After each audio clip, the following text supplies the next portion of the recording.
Hello everybody and welcome back to my channel. I'm really excited today because I have my third subscriber. Someone who commented on my a fitness coach who commented on my fitness and weight loss journey video. So that was really heartening to see that my information is not just going out into the void. So Spirit wanted me to start out today. I typically do about 4 or 5 videos. Spirit wanted me to start out with a little makeup vlog video and just show you guys what makeup I wear day to day and what products I use. I'm definitely not like an expert beauty vlogger or anything. I'm very much a minimalist and I'm very much into just everyday makeup. I don't really do like interesting, like crazy looks, but I think that's actually why Spirit wants me to do it, because I know that when I watch, like the big vloggers, I just watch them. I can only watch them for entertainment. I typically am not taking away a bunch of tips because I'm like, I'm not going to invest the budget into this. I'm just not this type of person. So maybe this will be interesting and accessible to you. Also, feel free to put the playback speed on 1.5 or 2x if I'm talking too slowly. I've been doing that recently and it really helps. People talk really slowly and we're trained to, we know what people are gonna say. So I will start out and just tell you guys what I put on this morning.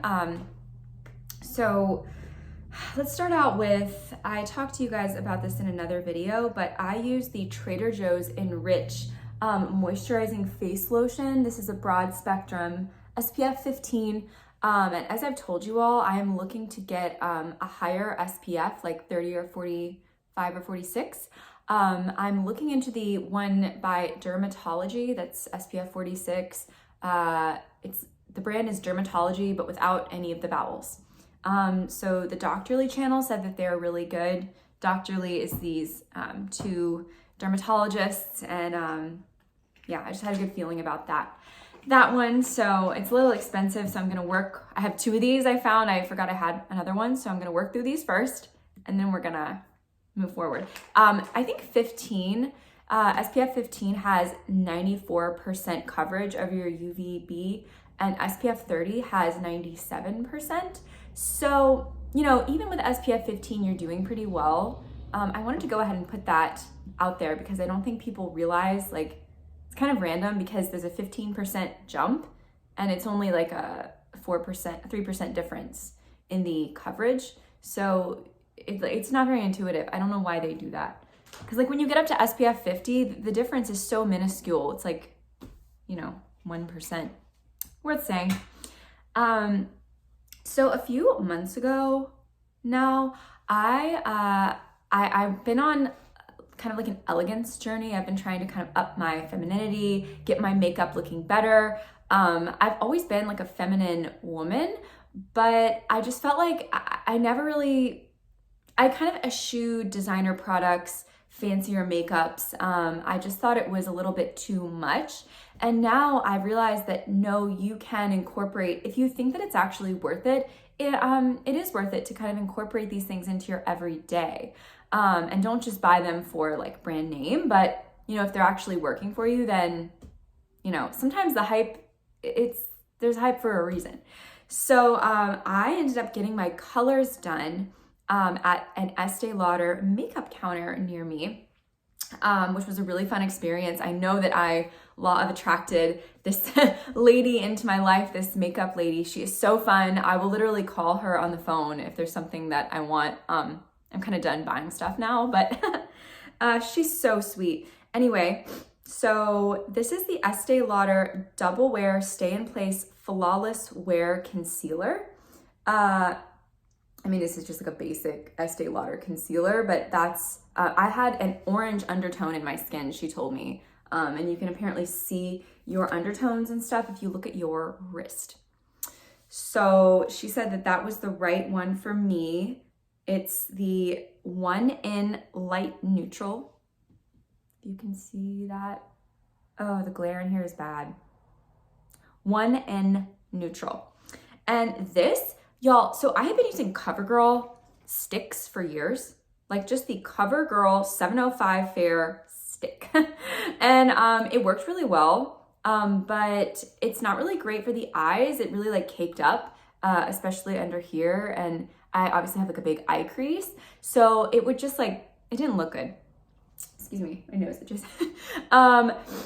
So I was like, this doesn't crease. It barely creases. Like obviously you're gonna get a little creasage in here because this is creasy area.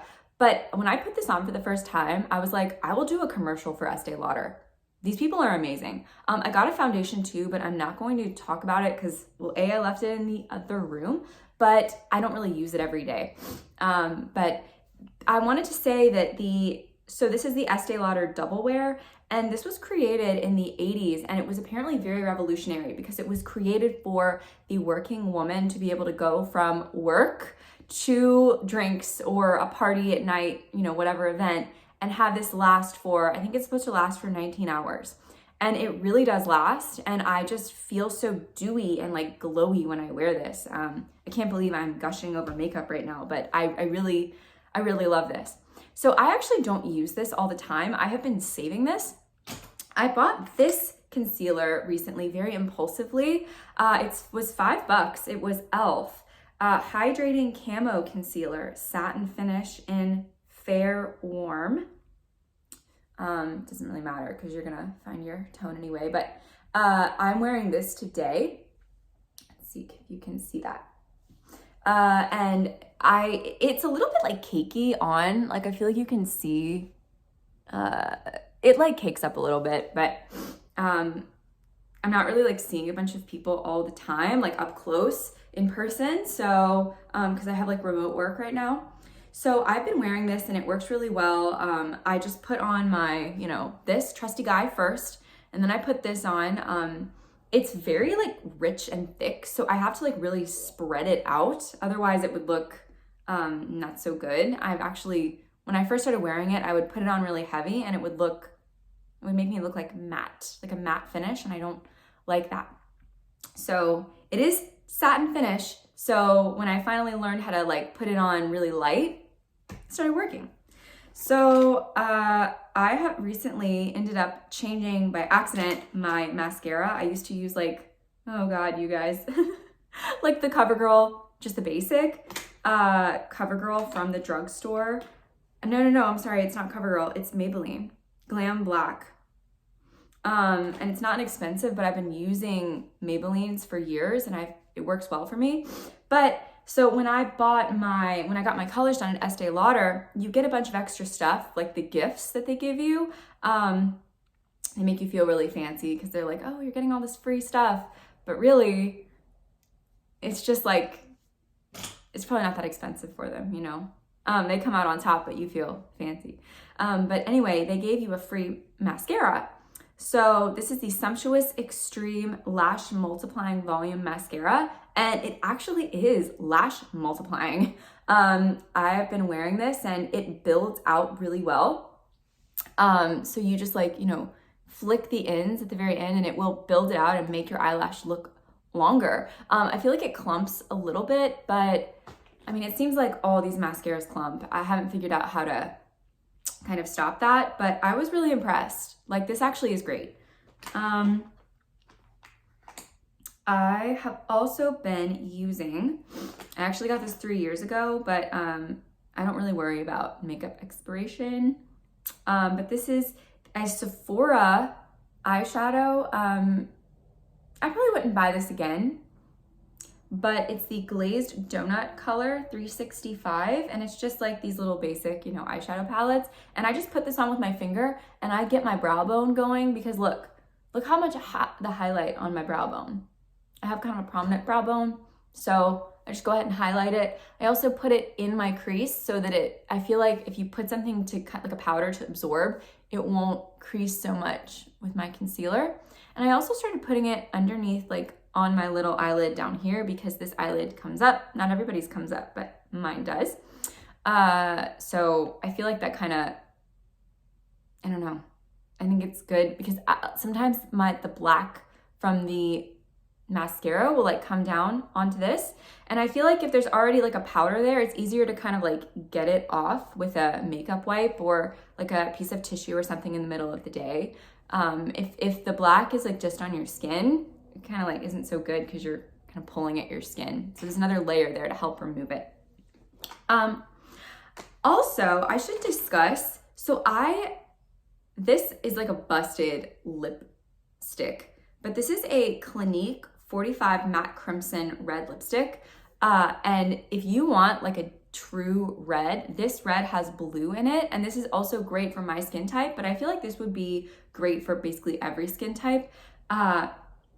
Something that I learned recently when I was learning about color theory, when I took this elegance course, is that if you have like fair skin like me, if you have sort of Scandinavian roots or DNA, there are very specific, like strict colors that look good on you and that you can use. It's typically going to be like lighter colors like this white or pastels. And then like you can't really wear as many jewel tones. I mean, you can wear whatever you want, but jewel tones and like darker tones aren't going to complement you so much. You can get away with navy. Obviously everyone's going to wear black, but you look better in navy. So you have the strictest like rules about color and color theory if you are like really pale, but then everyone else can wear those colors and everything else. So that's just sort of something interesting that I learned. So it's like, I don't really look good in coral lipsticks or plum lipsticks. I only look good in this. But if you have like other undertones, if you have like brown skin or black skin, you are going to look good in this and other things. So it's kind of exciting. It's really frustrating for me because a lot of things I don't look good in. Or if I want to wear like rust colors or autumnal colors, I can't really get away with wearing them near my face. I don't really look good. I look washed out. I need to wear them like on the bottom, like as pants or shoes, or maybe a handbag, but I honestly wouldn't even wear it as a handbag. So that's just sort of something interesting. So on that topic, this lipstick, this YSL lipstick that I've showed in another video, I learned how to wear this because when I put this on, this is not a true red. This isn't good for my skin tone. But I learned how to like pat it on. So what I will do is just take some from the tip and put it on my finger. And then I will pat it onto my lips and just give it a little bit of color, kind of like you would use these newer like buildable products like Glossier. So I will just put it on my lips and then at the end, kind of like thin it out even more and put it on my cheeks. So that is a way to get away with colors that actually don't work for you, especially if you have a skin tone like mine, or you just have a lipstick that doesn't work with your skin tone. Just patting it on really lightly, you can typically get away with it more because the color isn't so true, you know? Some other things I have are, I like Burt's Bees lip balms. So I have a couple. I have the vanilla, I have the honey. You know, I mean, these are like your drugstore favorites, but I think the hits are hits for a reason. I also have a Burt's Bees All Weather Moisturizing Lip Balm, SPF 15. And that's really good for if you're gonna be out in the sun or you're gonna be driving a lot, just protecting your lips. Because you can get skin cancer on your lips. So it's just good to protect against these things. So another freebie I got that I really enjoy and I think would be worth getting in a bigger size is the Estee Lauder Day Wear Eye Cooling Antioxidant Moisture Gel Cream. So what I do is I put on my, concealer and then I put this on over it and I feel like it really locks in some moisture. So Estee Lauder Day Wear Eye Gel, I actually recommend this. I really do. I kind of am skeptical of a lot of eye creams, but I really like the way this finishes off, and I do have fine lines starting to come in, so I do think it helps. Right now for removing makeup, I have e.l.f. Makeup Remover Cleansing Cloths. You just put water on them. I do feel like it sort of pulls at my skin and I don't like that, so I'm gonna finish this off. And my friend let me try, it comes in a pot, this product. It's called Take the Day Off, and I believe it's Clinique. And it just like wipes away your makeup in this really easy way, and it doesn't really disturb your skin you don't have to like be pulling at your skin. It's sort of like this oily product, but it's not too oily. Anyway, I will rave about that product, and I'm going to buy it as soon as I finish these off. So I believe it's Clinique Take the Day Off. It comes in this big pot, and you just like get some on your hands like it's a lotion, and you put it all over, and it takes off your mascara. I feel like it's funny to be talking about these things, but it really is important. How you're treating, you know, your skin every day, like just like a habit in another part of your life, it matters over time. Like, you know, like if you don't brush your teeth every day, you're gonna have effects from that, right? So how you treat your skin every day in your makeup routine, it does matter. And it's good to be constantly aware and tweaking it.